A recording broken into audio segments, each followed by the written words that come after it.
Assalamualaikum. My name is Khadija Farooq and today we are going to talk about the salient features of the Constitution of Pakistan.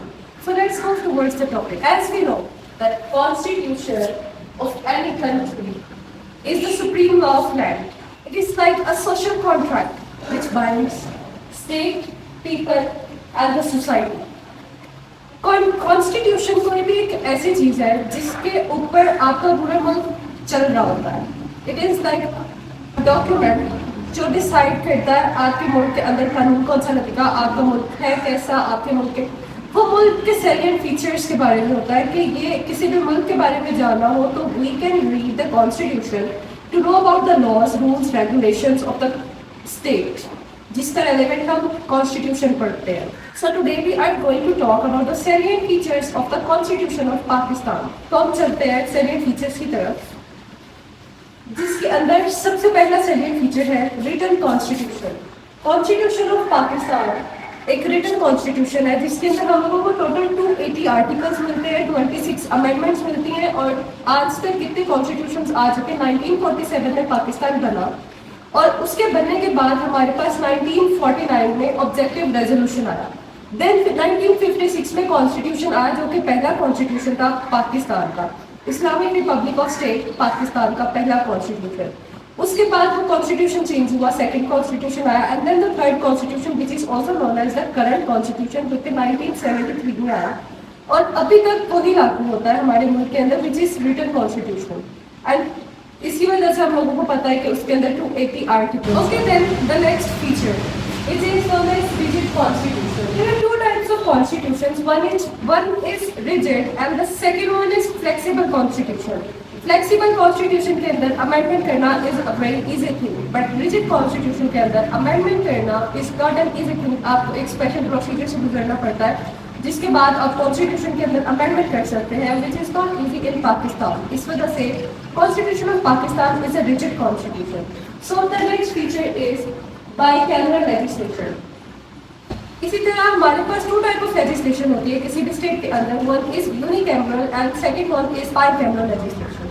Unicameral from uni word represents one, यानी कि one type of legislation, one house is present for legislation. But in bicameral legislation as the word shows bi का मतलब होता है two. The word bi represents two. तो हमारे पास दो houses हैं बाइकैमरल लेजिस्लेशन के अंदर. One is upper house and the second one is lower house which is also known as Senate and National Assembly. उसके बाद हमारे पास नेक्स्ट फीचर आता है fundamental rights. So the constitution of Pakistan ensures the fundamental rights of citizens. जो लोग हैं पाकिस्तानी इनका constitution इनके राइट्स को प्रोटेक्ट करता है, जैसे कि equal rights for women, right to vote and right to education. उसके बाद हमारे पास आता है parliamentary form of government. Form of government is a very important thing. किसी भी कॉन्स्टिट्यूशन को पढ़ते वक्त किसी मुल्क के बारे में जानने के लिए उसकी फॉर्म ऑफ गवर्नमेंट को जानना is a very essential thing.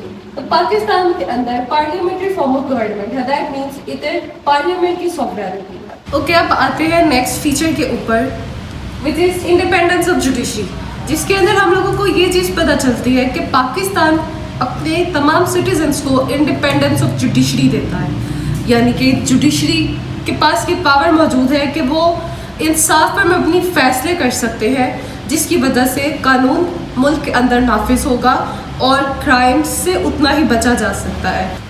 जब पनिशमेंट का डर होगा तो लोग खुद लॉ एंड ऑर्डर को फॉलो करेंगे. उसके बाद नेक्स्ट फीचर जो कि है rule of law. As the word rule of law shows it means equality.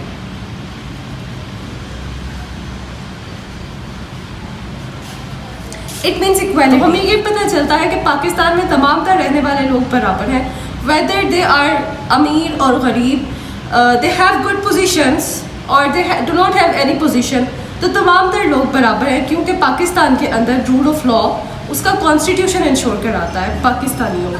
Feature जो कि हमारे पास है लैंग्वेजेस.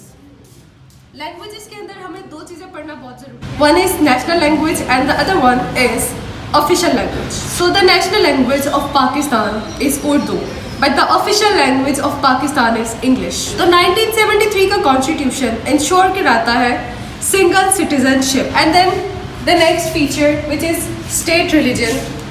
तो 1973 का कॉन्स्टिट्यूशन और उसके साथ साथ 1947 के अंदर पाकिस्तान का क़याम इस बात की यकीन दहानी कराता है कि it is an Islamic Republic. ये मुल्क बना ही इस्लाम के नाम पर था। Okay, moving towards the next feature which is Islamic constitution. तो इस कॉन्स्टिट्यूशन के थ्रू हम लोगों को ये बात क्लियर हो जाती है, इवन इसके नाम से ही Islamic republic of Pakistan, which shows कि ये एक इस्लामिक कॉन्स्टिट्यूशन है। उसके बाद डायरेक्ट इलेक्शन 1973 के कॉन्स्टिट्यूशन के अंदर ये चीज़ वाज़ेह की गई कि नेशनल असेंबली और सेनेट के अंदर इलेक्शंस डायरेक्ट इलेक्शंस के थ्रू होंगे। उसके बाद next feature which is equal rights of women. तो हमारा कॉन्स्टिट्यूशन तमाम लोगों के लिए बराबर है, जैसा कि मैंने पहले बताया कि it ensures rule of law. यहाँ पर अमीर, गरीब, high position, dominant person, whatever, कोई डिस्क्रिमिनेशन नहीं है, ना ही जेंडर बेस पर और ना ही किसी और पे। तो यहाँ पर तमाम लोगों के लिए इक्वल राइट्स हैं, वेदर दे आर मेल्स और whether they are women, even though they can participate the way man can do. उसके बाद हमारे पास आती है डबल मेंबरशिप। तो इसके अंदर ये चीज़ वाज़ेह की गई कि कोई भी person as a member of one provincial assembly can not hold the membership of other provincial assembly as well. तो इस वजह से डबल मेंबरशिप को ख़त्म किया गया। उसके बाद हमारे पास आती है provincial autonomy, that means the freedom, the provincial freedom, यानी कि कोई भी प्रोविंस इस हद तक फ्री है, इंडिपेंडेंट है कि वो अपनी लेजिस्लेशन भी खुद कर सकता है ऑन इट्स ओन। तो ये थे salient features of constitution of Pakistan 1973।